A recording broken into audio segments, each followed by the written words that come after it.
Yeah, I'm not exaggerating. The thumbnail of this video is literally what happened. Got stranded out of car wash. What's up, everybody? Welcome back to another Living with DK video.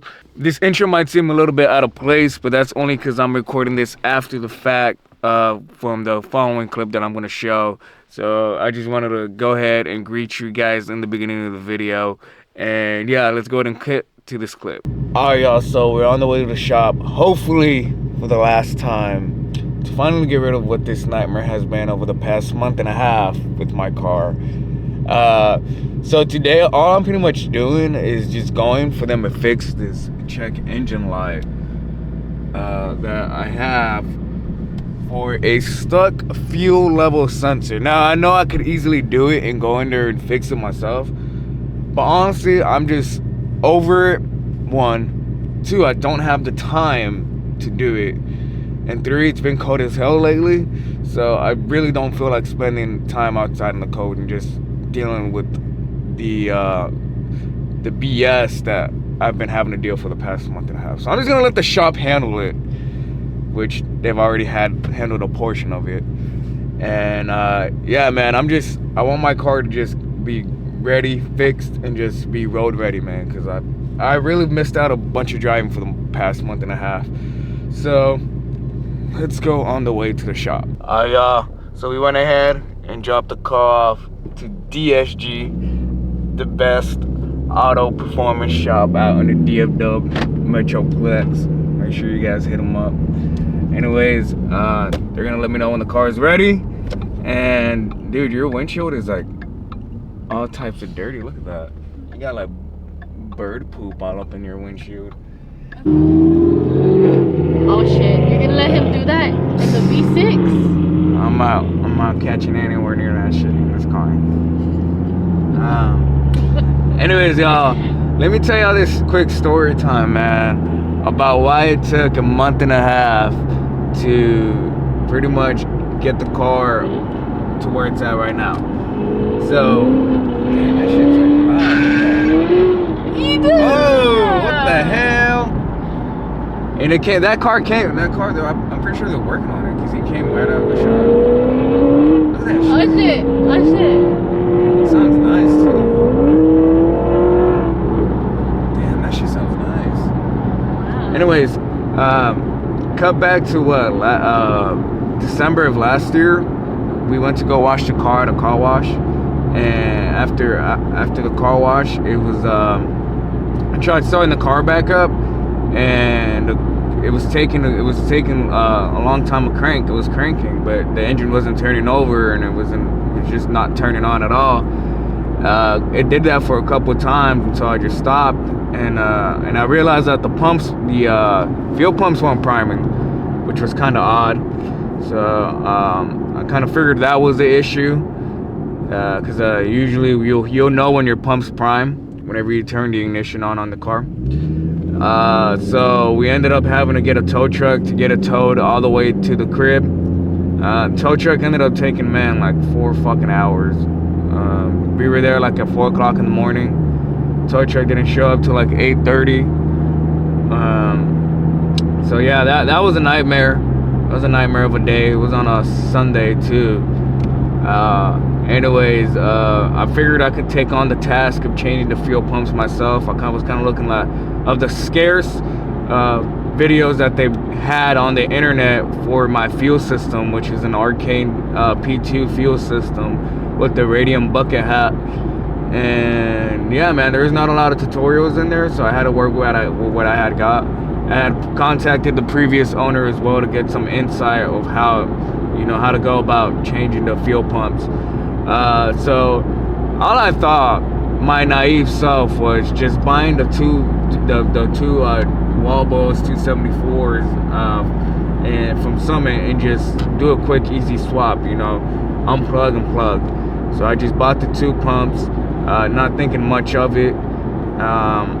So when I ended up having to first of all take the fuel ring thing that blocks the hat in place, that thing was a nightmare, man. We had to buy like a special tool, which is like $150,000. No, not $150. $150 to remove the damn ring itself, which I later found out you can buy the same damn tool on Amazon for 20 bucks. So that ended up going right back to the auto store after I got everything done. Anyways, that was a nightmare, man. I popped the ring up. Yeah, I was on a full tank of gas, which is not ideally what you want to do when you're changing out your fuel pumps. So when I popped that ring off, a bunch of gas just started splattering over everywhere. Dana and myself had to siphon some of that gas into like a gas container to stop it from spewing all over the place. So every time the gas would spew out, I would have to close the ring, siphon the gas into a gas can, and then just rinse and repeat that process for like an hour until it stopped doing that, until it allowed me to take the whole bucket out without having to deal with the hassle of gas getting out everywhere. So long story short, I take the bucket hat, I take the hat off, I disassemble it, and I noticed that it's got the socks on, the fuel filter socks, which I didn't get. 2, it's got the tubes that connect from the pump to the hat. So I realized that I wasn't able to get the tubes off from the pumps. So I had to cut it, making them non-reusable, which I had to order from Radium, and that took another added on to the time of getting those parts, on top of having to get the fuel filter socks for that. Anyways, I ended up getting all the parts, swapped the pumps out, blah blah blah blah, and nothing. Well, my pumps still weren't priming. So after swapping out the pumps, I figured it's got to be like an electrical issue, like something's had to go wrong. I'm not big on electrical stuff. So I just took it to the shop. I had them take a look at it, and they ended up finding it was the harness, the fuse relay from the harness they had burnt. My guess is when the pumps were going bad, it drew so much voltage, causing the relays to melt. That's usually what happens when a pump goes bad. So that's my guess as to why that happened. So I had to order a new harness, which was $200 from JN Tuning. That took like a week and a half to get there. After I got the new harness, I took it right to the shop. Shop handled that real fast. And a week later, we're here, man, back, because I'm pretty sure when I installed everything, the fuel level sensor probably got stuck somewhere. And yeah, I don't feel like dealing with all that bull crap all over again, like I said earlier. So back to the shop it is a week later after they swapped the harness out. And here we are, man. I really hope it's a easy, they pop the ring, they just finagle with the bucket hat, with the fuel hat, and they're just able to get my engine light off. That's all I want. It's just that engine light to be off. And yeah, I can just be over with this nightmare. But yeah, we're just gotta wait for the shop to call back, tell me when the car's ready or if any issues. I don't think I bent the fuel level sensor because I was real careful with that. Like as soon as I disassembled it off from the hat assembly, like I put it in a spot and never touched it again. So I really don't think I bent it. Even when I was putting it back into the gas tank, I don't recall like anything that was blocking the fuel level sensor at all. So I'm really hoping it's just a pop the ring, take the hat off, they just move it, and they make sure that nothing's in the way of the sensor, put it back, pop the ring back off, because it'll suck for them to have to disconnect everything, all the wiring, and having to disconnect the fuel pressure and the fuel line, and then taking everything off, and then potentially being anything more than that, which I don't have wood to knock on, but yeah, hope it's just an easy fix, man.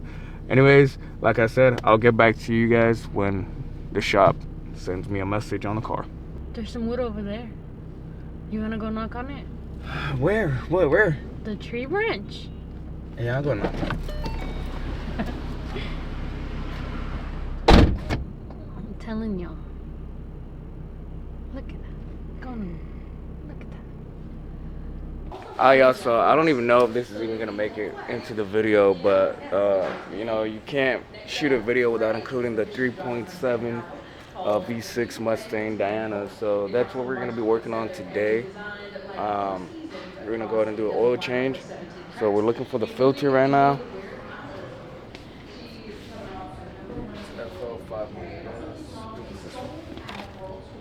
Yep, FL500S, and then you want to get yourself a what is it, a five quart?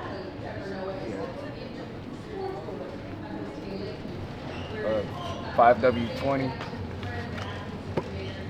Get one of these, and then a small one of these right here. So it makes it 6 in total. And yeah, 6 quarts, your filter, and let's go ahead and get this oil change done, man. Alright, y'all, so I went ahead and jacked up the car.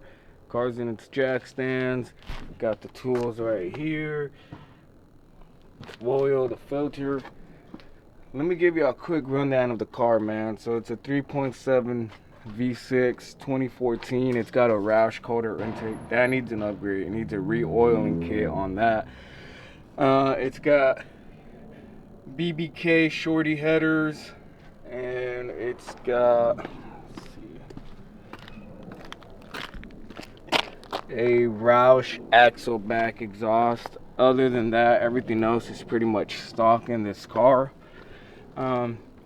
It's been a pretty good car, man. Like, believe it or not, this car's been more reliable than that one over there. Go ahead and drain this oil, man. So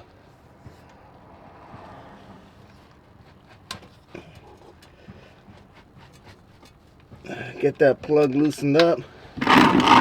Put this back there. Usually what I do is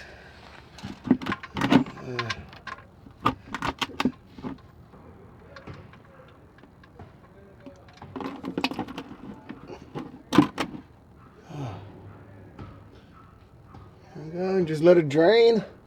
All right, once it's done, I'm gonna go ahead and just put this back in there like that. Not all the way there.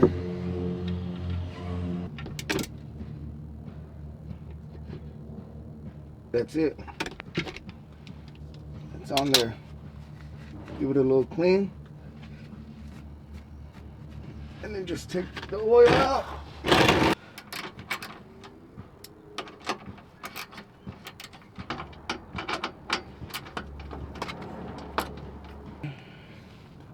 All right, nice and easy.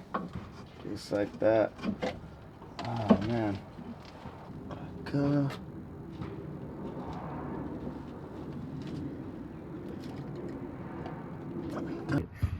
Y'all, so the camera died in the midst of replacing the oil filter here, so we got a new oil filter there. And yeah, pretty much already done with the oil change. I'm gonna add the new oil back into the engine, check the oil level, run the car, make sure everything's running fine. And yeah, I just want to include this little part in the video just in case I didn't get no footage on the going to the shop or whatsoever. So anyways, let's go ahead and cut back into that. Y'all, so we're back home from the shop. Everything went all right, thankfully. Car runs phenomenally now. So honestly, all it was I guess when I was installing the fuel pumps and putting the assembly for the fuel hat and everything, I probably must have not installed it correctly, causing some of the wires to be off. And the hat itself, where it holds the screws on the fuel level sensor, apparently had to come off, and the screws were in the hat and in the bucket, and the sensor was, like, I guess literally stuck, like the call was saying. And yeah, so they were able to take care of all that.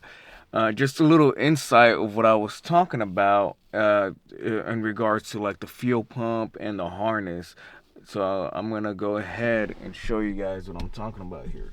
So starting off with the fuel pumps, obviously I have the 274s duals, so I had to buy 2 of them because the fuel system does come with those 2. So whenever I had took it out the assembly, see, we got the fuel pump here. These are the old ones. So I'm guessing when it was in the bucket, like some of these wires were like not all the way good, so they actually fixed that as well. So I had to buy these hoses, which are like impossible to bend. I mean, you can, but it just takes a lot of force for the fuel pump, because the one that was attached on the pump itself, I was hoping I was able to reuse it, but I couldn't, man. That thing was in there, like it felt like it was damn near welded. So I had to go ahead and just take it. I had to cut it. Had to order, I believe it was like a foot of this tubing thing from Radium Engineering. So I was able to get that. Now, as far as the harness goes, what I was explaining to you guys earlier was the relays melted in there. Like that. This is what caused me to get stranded at the car wash, because it wasn't giving, I guess this wasn't giving power to the pumps, and the pumps weren't priming. And these got all corroded and burnt up, the fuse relays themselves. And apparently there was one of these in there. Like, yeah, you can see like this was all messed up. So I had to go ahead and just rebuy this whole damn harness thing and just have them reroute the wiring and stuff. But yeah, man, I just checked the wiring back there. Everything looks actually better than it was before. So again, shout out to DSG Performance. If you're in the DFW Metroplex area, man, go ahead, and if you have like a performance a car, even either whether it's boosted or NA, they do a wonderful job. They treat you like you've been a customer for years. So that would be my compliment to them, is their customer service, and their work is just top notch. So again, huge shout out to DSG Performance for helping my car get back on the road. And yeah, man, I can't wait to put some miles on this thing, man, because it's a month or a month and a half where I was just not driving the car because the damn pumps went out and the damn freaking fuse relay burnt itself out. But thankfully, everything's all good now. Everything's all set. I just wanted to make this quick video to update y'all on what's been going on, because that's part of the reason why we haven't been uploading any videos, because there's no content to create when the cars are not functioning right. So anyways, if you did make it this far into the video, thank you so much for watching, and I hope you enjoy the rest of your day.